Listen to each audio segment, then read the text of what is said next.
Hello everyone, তোমরা সবাই কেমন আছো? আশা করি তোমরা সবাই ভালো আছো। এখন আমি সকালে করছি কালাই বিরান।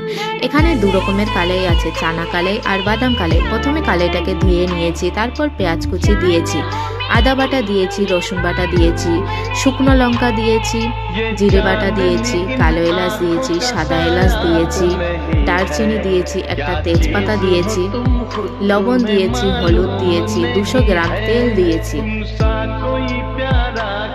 তারপর ভালো করে মেখে নিয়েছি।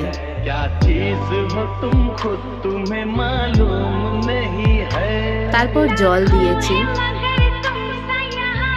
প্রেসার কুকারে দিয়েছি, ঢাকা দিয়েছি, 6টা সিটি পড়ে গেছে। এখন কালাইটা সেদ্ধ হয়ে গেছে। গরম মশলার গুঁড়ো দিয়েছি, তারপর ভালো করে নাড়াচাড়া করে নিয়েছি। দেখো, রেডি কালাই বিরান।